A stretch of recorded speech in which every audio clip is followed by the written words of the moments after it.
तो दोस्तों स्वागत है आपका आपके अपने चैनल ऋतिक की पाठशाला में। तो बेसिकली आज की वीडियो में हम बात करने वाले होंगे national income and it's related aggregates, Hindi में बोले तो राष्ट्रीय आय तथा उससे संबंधित समुच्चय। तो बेसिकली ये एग्रीगेट जिसको हिंदी में हम समुच्चय कहते हैं, इनका मतलब क्या होता है और ये हमारे पास कितने टाइप्स के होते हैं। हम ये भी जानेंगे कि इन एग्रीगेट्स को पढ़ा कैसे जाता है और ये भी जानेंगे किसी एक एग्रीगेट को किसी दूसरे एग्रीगेट के अंदर कैसे कन्वर्ट किया जाता है। तो चलिए दोस्तों ज्यादा समय ना गवाते हुए वीडियो को स्टार्ट करते हैं। देखना national income and it's related aggregate के बारे में। तो नेशनल इनकम यानी राष्ट्रीय आय और रिलेटेड एग्रीगेट का मतलब होता है संबंधित समुच्चय। तो राष्ट्रीय आय आपको पता है कि हमारे देश के अंदर जो भी सामान्य निवासी यानी नॉर्मल रेजिडेंट ने इनकम अर्न करी है ना, वो हमारी नेशनल इनकम होती है। अब हम क्या सीखेंगे, हम ये सीखेंगे कि राष्ट्रीय आय से रिलेटेड जो भी एग्रीगेट्स होते हैं वो क्या होते हैं, उनको कैसे पढ़ा जाता है और उनको कैसे किसी दूसरे एग्रीगेट में कन्वर्ट किया जाता है। जैसे मैं आपको कुछ एग्जांपल दिखाता हूँ। जैसे आपको यहाँ लिखा हुआ दिख रहा होगा, इसको हम पढ़ते हैं जीडीपी एट एमपी, इसको पढ़ते हैं एनडीपी एट एमपी, इसको पढ़ते हैं जीडीपी एट एफसी, इसको पढ़ते हैं एनडीपी एट एफसी। ये जो आपको दिख रहा है चार लिखे हुए, ये क्या है, आपके एग्रीगेट्स है। तो आज हम इनके बारे में पढ़ेंगे कि ये एग्रीगेट होते क्या है और कैसे इन एग्रीगेट को किसी दूसरे एग्रीगेट में कन्वर्ट किया जाता है। तो पहले हम इनको पढ़ना सीखते हैं इंग्लिश और हिंदी में कि इनको पढ़ा कैसे जाता है। आपको पता है कि नेशनल इनकम को डिनोट करने का तरीका हमारे पास क्या होता है, एनएनपी एट एफसी। तो इसको बेसिकली पढ़ते कैसे हैं, तो हम वन बाय वन करके टर्म्स को पढ़ेंगे। तो आपका पहला एन होता है ना, इसका मतलब होता है नेट। क्या होता है इसका मतलब, नेट। जो आपका दूसरा एन होता है ना, उसका मतलब होता है नेशनल। क्या होता है, नेशनल। और इस पी का मतलब हर उसमें क्या रहेगा, सेम रहेगा यानी प्रोडक्ट रहेगा। अब आपको करना क्या होता है, जो ये तीन वर्ड्स होते हैं ना, आपको इनको एक साथ पढ़ना होता है। जैसे पहला नेट, दूसरा नेशनल और तीसरा प्रोडक्ट। और जब आप एक छोटे वाले वर्ड्स को पढ़ते हुए जो नीचे लगे हुए हैं, आपको उसको पढ़ने से पहले एक वर्ड का यूज करना पड़ता है जिसको हम कहते हैं एट। और आपको पता है एफसी की फुल फॉर्म होती है फैक्टर कोस्ट। तो अगर आप इसको इंग्लिश में पढ़ोगे तो आप इसको पढ़ोगे नेशनल, तो आप इसको पढ़ोगे net national product at factor cost. I hope आपको समझ आ गया होगा बेसिकली इसको इंग्लिश में कैसे पढ़ा जाता है। अगर मैं आपसे बात करूँ हिंदी में, तो हिंदी में से पढ़ने के लिए आपको इसको उल्टा स्टार्ट करना होता है। उल्टा मतलब क्या होता है कि इंग्लिश में आपने पहले एनएनपी को पढ़ा था, फिर आपने फैक्टर कोस्ट को पढ़ा था, लेकिन जब इसको हिंदी में पढ़ोगे ना, तो आपको सबसे पहले जो नीचे दो वर्ड्स है लिखे हैं ना, इनको पढ़ना होता है। एफसी का मतलब होता है फैक्टर कोस्ट और फैक्टर कोस्ट को हिंदी में हम कारक लागत कहते हैं। तो जब इन दोनों वर्ड्स को पढ़ोगे तो पहले आप बोलोगे कारक लागत, और जब आप इन तीन वर्ड्स को पढ़ोगे ना, तो उससे पहले आपको एक वर्ड का यूज करना है जो कि होता है पर। अब आपको पता है एन का मतलब होता है नेट, नेट को हिंदी में हम शुद्ध कहते हैं, और नेशनल का मतलब होता है राष्ट्रीय, और प्रोडक्ट का मतलब होता है उत्पाद। तो जब इसको हिंदी में पढ़ोगे तो आप इसको पढ़ोगे कारक लागत पर शुद्ध राष्ट्रीय उत्पाद। आई होप आपको समझ आ रहा होगा बेसिकली हमने इसको कैसे पढ़ा। हम एक और एग्जांपल देख लेते हैं जिसमें हम पहले इंग्लिश में पढ़ के देखेंगे और फिर हिंदी में पढ़ के देखेंगे। तो आपको वर्ड लिखा हुआ दिख रहा होगा जीडीपी एट एमपी। तो इसको कैसे पढ़ते हैं, तो पहला जी का मतलब होता है ग्रॉस, तो आपने ग्रॉस पढ़ा। डी का मतलब होता है डोमेस्टिक, तो आपने डोमेस्टिक पढ़ा। और पी का मतलब होता है प्रोडक्ट। और मैंने आपको बताया था जब इन तीनों वर्ड्स को पढ़ लोगे तो आपको वर्ड यूज करना है एट। और एमपी का मतलब होता है मार्केट प्राइस, तो आपने मार्केट प्राइस लिख लिया। तो इंग्लिश में इसको पढ़ेंगे gross domestic product at market price. But जब आप इसको हिंदी में पढ़ोगे ना, तो आपको उसको उल्टा पढ़ना पड़ेगा। पहले आपको इस एमपी को पढ़ना पड़ेगा जिसको हिंदी में हम बाजार कीमत कहते हैं। और मैंने आपको बताया जब इन तीनों वर्ड्स को पढ़ोगे ना, तो उससे पहले आपको एक वर्ड यूज करना है जिसका होता है पर। और आपको पता है ग्रॉस को हिंदी में हम सकल कहते हैं, और डोमेस्टिक को हम घरेलू कहते हैं, और प्रोडक्ट को हम क्या कहते हैं, उत्पाद कहते हैं। तो आई होप आपको समझ आ रहा होगा हिंदी में इसको पढ़ेंगे तो कैसे पढ़ेंगे, बाजार कीमत पर सकल घरेलू उत्पाद। चलिए दोस्तों अब कुछ और टर्म्स को भी देख लेते हैं कि इसको इंग्लिश में कैसे पढ़ा जाता है और हिंदी में। जैसे अभी हम जीडीपी एट एमपी को तो पढ़ के आ चुके हैं, अब बात करते हैं इस वाले टर्म को कैसे पढ़ा जाता है। तो इसको पढ़ते हैं net domestic product at market price. Hindi में पढ़ेंगे तो पहले एमपी को पढ़ेंगे यानी बाजार कीमत पर शुद्ध घरेलू उत्पाद। इसको पढ़ेंगे gross domestic product at factor cost. और हिंदी में पढ़ेंगे तो पहले जो एफसी है उसको पहले पढ़ा जाएगा यानी कारक लागत पर सकल घरेलू उत्पाद। दोस्तों अगला वर्ड आपका एनडीपी एट एफसी। तो इंग्लिश में तो इसको net domestic product at factor cost पढ़ेंगे, और जब इसको हिंदी में पढ़ेंगे इस फैक्टर कोस्ट को पढ़ेंगे, इसको कहा जाता है कारक लागत पर शुद्ध घरेलू उत्पाद। आई होप आपको समझ आ गया होगा बेसिकली कि आपके जो एग्रीगेट्स होते हैं जिसको हिंदी में हम समुच्चय कहते हैं, उनको इंग्लिश में कैसे पढ़ा जाता है और हिंदी में कैसे पढ़ा जाता है। अरे कहना क्या चाहते हो दोस्तों? आई होप आपको समझ आ रहा होगा बेसिकली कि किसी एग्रीगेट को कैसे पढ़ा जाता है इंग्लिश में और हिंदी में। तो चलिए देखते हैं दोस्तों इनको न्यूमेरिकली कन्वर्ट कैसे किया जाता है किसी दूसरे एग्रीगेट के अंदर। तो चलिए दोस्तों स्टार्ट करते हैं। देखना ये एग्रीगेट जिसको हिंदी में हम समुच्चय कहते हैं, इसका मतलब क्या होता है। अब हम ये सीखेंगे कि कैसे अगर हमें एक एग्रीगेट गिवन है तो हम दूसरे एग्रीगेट को फाइंड करते हैं। तो बेसिकली आपको एक कुछ वर्ड लिखा हुआ दिख रहा होगा जो मैंने एग्जांपल लिया है जीडीपी एट एफसी। इसको इंग्लिश में हम gross domestic product at factor cost पढ़ते हैं, और हिंदी में इसको कारक लागत पर सकल घरेलू उत्पाद पढ़ते हैं। जबकि आपको दूसरा वर्ड दिख रहा होगा जिसको हम एनडीपी एट एमपी यानी net domestic product at market price पढ़ते हैं। हिंदी में बोले तो बाजार कीमत पर शुद्ध घरेलू उत्पाद पढ़ते हैं। तो यहाँ आपको जीडीपी एट एफसी पे टिक लगा हुआ दिख रहा होगा और एनडीपी एट एमपी पे क्रॉस लगा हुआ दिख रहा होगा। इसका मतलब है कि क्वेश्चन में हमें एनडीपी एट एमपी की वैल्यू नहीं पता होगी और जीडीपी एट एफसी की वैल्यू पता होगी। तो हम कैसे जीडीपी एट एफसी का यूज करके एनडीपी एट एमपी निकालते हैं, हम ये सीखेंगे। तो आपको सबसे पहले एक बात का ध्यान रखना है कि जिस चीज की भी आपको वैल्यू नहीं पता है ना, आपको उसको कहाँ लिखना है, लेफ्ट हैंड साइड पे। जैसे मैं आपको दिखाता हूँ, जैसे आपको यहाँ दिख रहा होगा एनडीपी एट एमपी को मैंने लेफ्ट हैंड साइड पे लिखा है। वो इसी मारे लिखा है क्योंकि मुझे क्वेश्चन में एनडीपी एट एमपी की वैल्यू नहीं पता है, इसी मारे मैंने उसको लेफ्ट हैंड साइड पे लिख लिया है। और साथ के मैंने इक्वल टू का साइन लगा के जीडीपी एट एफसी को राइट हैंड साइड लिख लिया है क्योंकि मुझे जीडीपी एट एफसी की वैल्यू क्या है पता है। तो आई होप आपको इतना क्लियर हो गया होगा कि मैंने जीडीपी एट एफसी को यहाँ क्यों लिखा है और एनडीपी एट एमपी को यहाँ क्यों लिखा है। आपको करना क्या है, आपको 1 बाय 1 करके इनको कंपेयर करना है। जैसे ये आपका ग्रॉस है और आपका ये है नेट, आपको करना क्या है, आपको इन दोनों को बराबर करना है। तो आपको पता है कि जी का मतलब होता है ग्रॉस और एन का मतलब होता है नेट। हिंदी में बोले तो सकल और इसको बोले तो शुद्ध। तो आपको पता है कि ग्रॉस बड़ा होता है नेट से और हम बड़े से छोटे पे जाते हैं तो हम क्या करते हैं, माइनस करते हैं। आप पूछोगे ग्रॉस और नेट में डिफरेंस किस चीज का होता है, तो ग्रॉस और नेट में आपका डिफरेंस डेप्रिसिएशन का होता है जिसको हिंदी में हम मूल्यह्रास कहते हैं। आई होप आपको इतना समझ आ गया होगा।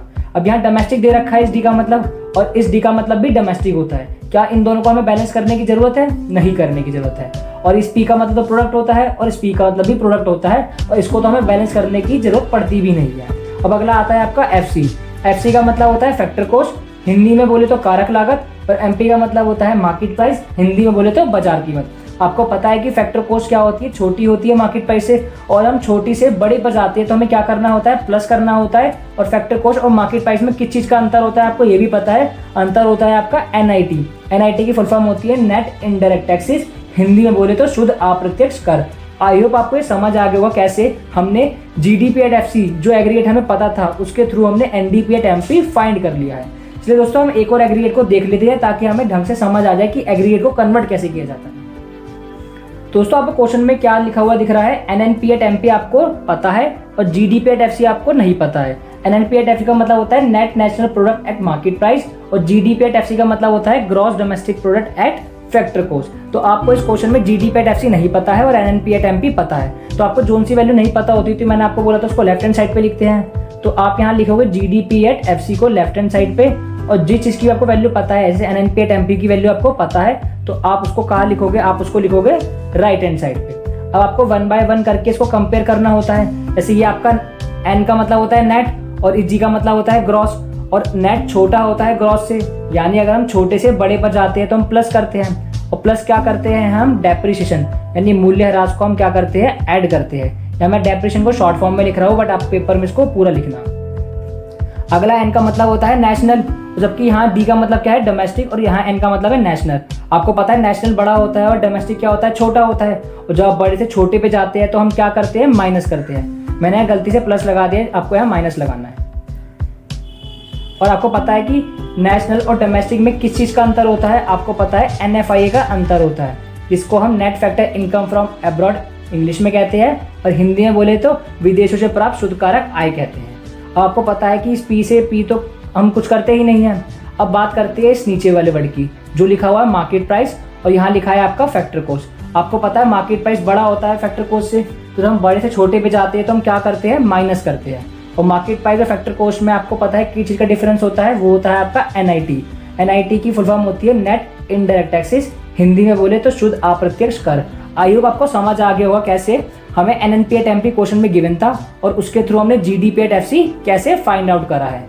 तो चलिए दोस्तों अब देख लेते हैं कि हमारे पास टोटल बुक में कितने प्रकार के एग्रीगेट्स गिवन है और कैसे उन एग्रीगेट को कन्वर्ट किया जाता है। तो चलिए दोस्तों स्टार्ट करते हैं देखना ये एग्रीगेट कितने टाइप्स के होते हैं। तो बेसिकली आपके जो एग्रीगेट्स होते हैं ना वो टोटल 8 टाइप्स के होते हैं। तो 4 मैंने अभी लिख दिए और 4 इसके बाद लिख के आपको समझाऊंगा। तो पहले आपको क्वेश्चन में क्या कुछ आपको दोस्तों आपको पेपर में कुछ एग्रीगेट्स लिखे हुए दिख रहे होंगे, कुछ इधर की साइड लिखे हैं और कुछ इधर की साइड। तो आपको पता होगा जो एग्रीगेट्स यहाँ लिखे हैं यानी राइट हैंड साइड पे लिखे हैं उनकी वैल्यू हमें पता होगी और जो आपको लेफ्ट हैंड साइड पे लिखे हुए दिख रहे हैं सारे, इनकी वैल्यू हमें कहीं ना कहीं फाइंड करनी होगी। तो चलिए दोस्तों देखते हैं 1 बाय 1 इनको कंपेयर करके। ग्रॉस मतलब आपका ये सकल है और ये नेट मतलब शुद्ध है। और आपको पता है ग्रॉस बड़ा होता है नेट से और जब हम बड़े से छोटे पर जाते हैं तो हम क्या करते हैं, माइनस करते हैं। और ग्रॉस और नेट के बीच में किस चीज का डिफरेंस होता है हमें ये भी पता है, वो होता है आपका डेप्रिसिएशन का। इसको हिंदी में हम क्या कहते हैं, मूल्यह्रास कहते हैं। आई होप आपको क्लियर हो गया कैसे हमने जीडीपी एट एमपी से एनडीपी एट एमपी निकाला। अगर हम जीडीपी एट एमपी में से डेप्रिसिएशन को माइनस कर देते हैं ना तो कहीं ना कहीं हमें एनडीपी एट एमपी मिल जाता है। ठीक उसी तरीके से हमें सेकंड पार्ट में लिखा हुआ है NNP at MP right hand side पे, यानी इसकी वैल्यू हमें पता है और जीएनपी एट एमपी की वैल्यू हमें नहीं पता है, तो उसकी वैल्यू निकालेंगे। तो पहले हम 1 बाय 1 करके कंपेयर करेंगे। जैसे ये आपका नेट है और ये आपका ग्रॉस है, यानी आपका शुद्ध है, और ये क्या है आपका सकल है। तो दोस्तों आपको पता होगा कि नेट छोटा होता है, ग्रॉस बड़ा होता है। तो जब हम छोटे से बड़े पर जाते हैं तो हम प्लस क्या करते हैं, आपका डेप्रिसिएशन को प्लस करते हैं। तो इसमें हम क्या करेंगे, पहले डेप्रिसिएशन को प्लस कर देंगे। यहाँ मैं डेप्रिसिएशन की शॉर्ट फॉर्म यूज कर रहा हूँ, आपको पेपर में फुल फॉर्म यूज करनी है। अगला क्या होता है आपका नेशनल, और ये भी आपका नेशनल गिवन है। तो क्या इनमें हम कुछ चेंज करेंगे, नहीं करेंगे। और पी का मतलब तो प्रोडक्ट होता है और इस पी का मतलब भी प्रोडक्ट होता है, और ये एमपी दोनों सेम है। तो क्या इसको और बैलेंस करने की जरूरत है? जैसे ऊपर हमने सिर्फ ग्रॉस और नेट को ही बैलेंस करा था और बाकी ऑलरेडी सब चीजें अपने आप बैलेंस थी, तो इसी कारण हमने आगे उसको नहीं करा। अब हम अपना थर्ड वाला देख लेते हैं कि थर्ड वाले में हमें एनडीपी एट एफसी क्वेश्चन में गिवन है और जीडीपी एट एफसी हमें निकालना है। इसी कारण जो वैल्यू हमको निकालनी होती है उसको हम लेफ्ट हैंड साइड पे लिख लेते हैं। अगर मैं जीडीपी एट एफसी को बोलूँ हिंदी में क्या पढ़ेंगे, तो इसको पढ़ेंगे हम कारक लागत पर सकल घरेलू उत्पाद। और एनडीपी एट एफसी को अगर हिंदी में पढ़े तो हम क्या पढ़ेंगे, कारक लागत पर शुद्ध घरेलू उत्पाद। डीपी एट एफसी को इंग्लिश में पढ़े तो पढ़ते हैं net domestic product at factor cost, और जीडीपी एट एफसी को इंग्लिश में आपको gross domestic product at factor cost पढ़ना होता है। तो हम कंपेयर करते हैं, नेट है और ये आपका ग्रॉस है। तो यहाँ भी वही नेट और ग्रॉस वाला गेम आ गया है। आपकी नेट छोटी होती है और ग्रॉस बड़ी होती है, और जब आप छोटे से बड़े पर जाते हैं तो आप क्या ऐड करते हैं, मूल्यह्रास को हम ऐड करते हैं। अब हम अपना अगला वाला देख लेते हैं जिसमें हमें क्या गिवन है, NNP at FC right hand side पे गिवन है और जीएनपी एट एफसी हमें लेफ्ट हैंड साइड पे गिवन है। यानी इसकी वैल्यू हमें पता है और इसकी वैल्यू हमें निकालनी है। तो हम 1 बाय 1 करके क्या करेंगे, इनको कंपेयर करेंगे। तो ये आपका जो पहला एन होता है इसका मतलब क्या होता है, नेट होता है, और इसका मतलब होता है जी। जब आप नेट से ग्रॉस पे जाते हैं तो आपको पता है आप छोटे से बड़े पर जा रहे हैं, यानी शुद्ध से आप सकल पे जा रहे हैं, तो आपको क्या करना पड़ेगा, प्लस करना पड़ेगा, वो भी क्या, डेप्रिसिएशन। क्योंकि नेट और ग्रॉस यानी शुद्ध और सकल में जो अंतर होता है वो क्या होता है आपका डेप्रिसिएशन, यानी मूल्यह्रास होता है। और बाकी जो दूसरी वैल्यूज है वो ऑलरेडी बैलेंस में है, तो उनको हम बैलेंस यानी स्थिर नहीं करेंगे, क्योंकि ये भी नेशनल गिवन है और ये भी नेशनल गिवन है, तो ये बराबर हो गया। और पी से पी तो प्रोडक्ट होता है, और ये आपका फैक्टर कॉस्ट गिवन है और ये भी आपका फैक्टर कॉस्ट गिवन है। आई होप आपको समझ आ गया होगा बेसिकली हमने कैसे इन एग्रीगेट को कन्वर्ट करा है। अब हम अपने बाकी रिमेनिंग 4 एग्रीगेट को भी देख लेते हैं कि उनको कैसे कन्वर्ट किया जाता है। तो साला ये दुख का खत्म नहीं होता बे। तो चलिए दोस्तों स्टार्ट करते हैं अपने फिफ्थ वाले से, जिसमें हमें एनडीपी एट एमपी नहीं पता है और एनएनपी एट एमपी पता है। तो यानी इसको हमने राइट हैंड साइड पे लिख दिया जो हमें पता है, जो नहीं पता है उसको हमने लेफ्ट हैंड साइड पे लिख दिया है। तो अब करेंगे क्या, पहले ये एन क्या है नेट और ये एन भी क्या है नेट, क्या इसको बैलेंस करने की जरूरत पड़ेगी, नहीं। जबकि अगला वाला क्या है आपका नेशनल और ये क्या है डोमेस्टिक, ये क्या है आपका राष्ट्रीय और ये क्या है घरेलू। और आपको पता है कि राष्ट्रीय आय घरेलू आय से बड़ी होती है, यानी नेशनल आपका बड़ा होता है डोमेस्टिक से, और जब हम बड़े से छोटे पर जाते हैं तो हम क्या करते हैं, माइनस करते हैं। और आपको पता है कि नेशनल और डोमेस्टिक के बीच में किस चीज का अंतर होता है, आपका एनएफआईए का अंतर होता है, जिसको हम net factor income from abroad कहते हैं। हिंदी में इसे कहते हैं विदेशों से प्राप्त शुद्ध कारक आय। और पी का मतलब प्रोडक्ट होता है और एमपी से एमपी आपका बैलेंस हो गया। यानी अगर हम एनएनपी एट एमपी हमें पता है, उसको एनडीपी एट एमपी में कन्वर्ट करना है ना, तो आपको उसमें से एनएफआईए को माइनस कर देना होगा, तो आपका ये बैलेंस हो जाएगा। यानी जो आपके एनएनपी एट एमपी की वैल्यू होगी ना, वो एनडीपी एट एमपी की वैल्यू में कन्वर्ट हो जाएगी। तो अपना अगला देखते हैं, तो 6 नंबर पे लिखा है NNP at FC is equal to GNP at FC. यानी आपको जीएनपी एट एफसी की वैल्यू पता है और आपको एनएनपी एट एफसी की वैल्यू फाइंड करनी है। तो 1 बाय 1 करके आप कंपेयर करोगे, ये आपका ग्रॉस है, ये आपका नेट है, ये आपका सकल है और ये आपका शुद्ध है। आप जब ग्रॉस से नेट पे जाते हो यानी आप बड़े से छोटे पर जा रहे हो, और जब हम बड़े से छोटे पर जाते हैं तो हम क्या करते हैं, माइनस करते हैं। और आपको पता है सकल और शुद्ध में किस चीज का अंतर होता है, मूल्यह्रास यानी डेप्रिसिएशन का अंतर होता है। और आप इससे अगला वाला देखोगे तो वो आपको नेशनल गिवन है और ये भी नेशनल है, और प्रोडक्ट तो प्रोडक्ट आपका सेम ही रहता है, ये फैक्टर कॉस्ट है और आपका ये भी फैक्टर कॉस्ट गिवन है। यानी अगर जीएनपी एट एफसी को हमें एनएनपी एट एफसी में कन्वर्ट करना है ना, तो उसमें से अगर हम डेप्रिसिएशन माइनस कर देते हैं तो वो एनएनपी एट एफसी में कन्वर्ट हो जाता है। तो चलिए दोस्तों स्टार्ट करते हैं देखना अपने 7th वाले एग्रीगेट को, जिसमें हमें जीएनपी एट एफसी गिवन नहीं है तो हमने उसको लेफ्ट हैंड साइड पे लिख लिया, और जीडीपी एट एफसी हमें क्वेश्चन में पता है तो उसको हमने राइट हैंड साइड पे लिख लिया। अब करते क्या है, 1 बाय 1 कंपेयर करते हैं। ये आपका ग्रॉस दे रखा है और ये भी आपका ग्रॉस दे रखा है, यानी सकल दे रखा है, तो इसको बैलेंस करने की जरूरत नहीं है। आपका ये डोमेस्टिक दे रखा है यानी घरेलू दे रखा है, तो ये नेशनल यानी राष्ट्रीय दे रखा है, और डोमेस्टिक छोटा होता है नेशनल से। जब हम छोटे से बड़े पर जाते हैं तो हम क्या करते हैं, प्लस करते हैं। और आपको पता है डोमेस्टिक और नेशनल इनकम यानी घरेलू और राष्ट्रीय आय में आपका NFI जिसे net factor income from abroad कहते हैं उसका अंतर होता है, और हिंदी में इसे विदेशों से प्राप्त शुद्ध कारक आय भी कहा जाता है। P से P तो आपका कैंसिल हो जाता है, और ये फैक्टर कॉस्ट है और ये भी फैक्टर कॉस्ट है, तो आपको इसको और बैलेंस करने की जरूरत नहीं है। अगला आता है आपका NDP/FC, आपको नहीं पता है तो आपने उसको लेफ्ट हैंड साइड पे लिख लिया, और NDP/MP आपको पता है तो आपने उसको राइट हैंड साइड पे लिख लिया। तो 1 बाय 1 हम इसे कंपेयर करते हैं। पहला आपका नेट है, ये भी नेट है यानी हिंदी में शुद्ध है, तो क्या आपको उसको बैलेंस करने की जरूरत है? नहीं। अगला क्या है आपका डोमेस्टिक यानी घरेलू है, और यहाँ भी डोमेस्टिक यानी घरेलू है, तो ये दोनों तो ऑलरेडी इक्वल है, तो आपको इसको भी बैलेंस करने की जरूरत नहीं है। और प्रोडक्ट हमेशा बैलेंस ही होते हैं। अब यहाँ आपको मार्केट प्राइस यानी बाजार कीमत गिवन है, और यहाँ आपको फैक्टर कॉस्ट यानी कारक लागत गिवन है। आपको पता है मार्केट प्राइस बड़ा होता है फैक्टर कॉस्ट से, और जब हम बड़े से छोटे पर जाते हैं तो हम क्या करते हैं? माइनस करते हैं। और आपको पता है कि मार्केट प्राइस और फैक्टर कॉस्ट के अंदर किस चीज का अंतर होता है? वो अंतर होता है आपका NIT, इसकी फुल फॉर्म होती है नेट इनडायरेक्ट टैक्स, हिंदी में बोले तो शुद्ध अप्रत्यक्ष कर। आई होप आपको समझ आ गए होंगे कि हमने कैसे इन 8 एग्रीगेट्स को कन्वर्ट करा है किसी दूसरे एग्रीगेट के अंदर। दोस्तों आई होप आपको समझ आ गया होगा। बेसिकली हमारे पास 8 टाइप्स के एग्रीगेट होते हैं और कैसे किसी एग्रीगेट को पढ़ा जाता है, और साथ में आपको ये भी समझ आ गया होगा कि इसी एग्रीगेट को किसी दूसरे एग्रीगेट में कैसे कन्वर्ट किया जाता है। फिर भी अगर आपको कोई डाउट रह जाता है तो आप मुझे कमेंट कर सकते हैं। दोस्तों अगर आप चैनल पे पहली बार आए तो चैनल को सब्सक्राइब करना ना भूलें, अगर वीडियो अच्छी लगी तो वीडियो को लाइक करना भी ना भूलें। तो चलिए दोस्तों मिलते हैं आपसे अपनी अगली वीडियो में। खत्म, bye bye, tata, goodbye. जब तक के लिए सीखते रहिए और सिखाते रहिए।